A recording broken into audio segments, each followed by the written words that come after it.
Hello friends, welcome to শুক্লার পাঁচমিশালি। আমার এই রান্নাঘরে আপনাদের সকলকে স্বাগত। তো বন্ধুরা, আজ যে নিরামিষ রেসিপিটি আমি শেয়ার করব তার নাম হচ্ছে মরিচ ঝোল। এই প্রচণ্ড গরমে এরকম একটা নিরামিষ রেসিপি থাকলে কিন্তু আর কিচ্ছু লাগবে না। কোনো রকম মশলা ছাড়াই কিন্তু এই রেসিপিটা তৈরি করা হবে। শুধুমাত্র একটা মশলাই আমি ব্যবহার করব, সেই জন্য কিন্তু আপনাদের পুরো রেসিপিটা দেখতে হবে। এই রেসিপিটার স্বাদ কিন্তু অসাধারণ হয় আর গরম ভাতের সাথে কিন্তু ভীষণ ভালো লাগে।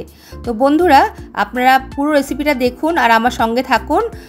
আর সকল নতুন ও পুরনো বন্ধুদের আমার অন্তর থেকে ভালোবাসা ও ধন্যবাদ যে আপনারা আমার সঙ্গে আছেন, আমার ভিডিও দেখছেন আর সুন্দর সুন্দর কমেন্ট করছেন।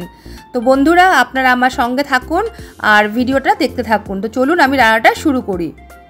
তো বন্ধুরা, আমি এখানে কিছু সবজি কেটে ভালো করে ধুয়ে পরিষ্কার করে নিয়েছি। তো সবজির মধ্যে আছে হচ্ছে ঝিঙে, কুমড়ো, বরবটি, পটল আর লাল আলু। এই সবজিগুলো দিয়ে আজকে রান্না হবে। তো কড়াই বসিয়ে দিয়েছি। কড়াইতে আমি এবার বেশ কিছুটা পরিমাণে সাদা তেল দিয়ে দিয়েছি। তেলটা ভালো করে গরম হয়ে গেলে আমি এর মধ্যে দিয়ে দেব 1 টিস্পুন কালো জিরে ফোড়ন।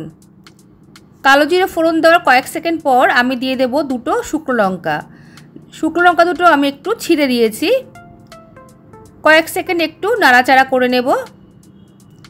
তারপর আমি প্রথমে দিয়ে দেব এর মধ্যে কেটে রাখা পটল। পটলগুলো দিয়ে আমি 1 থেকে 1.5 মিনিট একটু ভাজা করে নেব। আর গ্যাসের ফ্লেমটা আমি এখানে লোতেই রেখে দিয়েছি। বন্ধুরা, আমি এখানে সব সবজিগুলো কিন্তু হালকা করে ভাজবো। পটলগুলো একটু ভাজা হয়ে গেলে আমি এর মধ্যে দিয়ে দেব এবার কেটে রাখা কুমড়ো। সব কুমড়োগুলোই আমি এখানে দিয়ে দেব। কুমড়োগুলো দেওয়া হয়ে গেলে এবার আমি দিয়ে দেব মিষ্টি লাল আলুগুলো। কুমড়ো আর মিষ্টি আলু দিয়ে এবার আবারও 1 থেকে 1.5 মিনিট আমি ভাজা করব। এইভাবে ভালো করে একটু নাড়িয়ে চাড়িয়ে ভাজা করে নিতে হবে। বন্ধুরা, রেসিপিটা দেখতে দেখতে একটু যদি ভালো লেগে থাকে প্লিজ একটা লাইক করে দেবেন। এবার আমি দিয়ে দিচ্ছি ঝিঙে আর হচ্ছে বরবটি। ঝিঙে আর বরবটি দিয়েও কিন্তু আমি 1 থেকে 1.5 মিনিট আবারও একটু ভালো করে ভাজা করে নেব। তো বন্ধুরা, সব সবজিগুলো কিন্তু ভাজা হয়ে গেছে আর দেখুন কালার কিন্তু চেঞ্জ হয়নি। তো এবার আমি দিয়ে দেব স্বাদ মতো নুন। নুন দিয়ে সামান্য একটু নাড়াচাড়া করে নেব। তারপর আমি এর মধ্যে দিয়ে দেব সামান্য একটু হলুদ। নুন হলুদ দেওয়া হয়ে গেলে এবার আবারও একটু আমি নাড়াচাড়া করে নেব। 1 মিনিট মতো নাড়াচাড়া করে আমি এর মধ্যে দিয়ে দেব পরিমাণ মতো জল। বন্ধুরা, এটা হচ্ছে মরিচ ঝোল, সেই জন্য কিন্তু এখানে জলের পরিমাণটা বেশি দিতে হবে যাতে ঝোলটা থাকে। সেইভাবে কিন্তু জলটা দিতে হবে। একটু ঝোল ঝোল থাকবে এই তরকারিতে। এবার আমি দিয়ে দেব কাঁচা লঙ্কা। এখানে আমি 4টে চির করা কাঁচা লঙ্কা দিয়ে দিলাম। তো ঝালটা কিন্তু আপনারা নিজেদের মতো করেই দেবেন।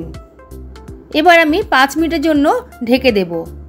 ঢেকে দিয়ে রান্নাটা হতে দেব। আর গ্যাসের ফ্লেমটা আমি লো টু মিডিয়ামে রেখে দিয়েছি। আর এদিকে বন্ধুরা, যে মশলাটার কথা বলছিলাম সেই মশলাটা এবার আমি করে নেব।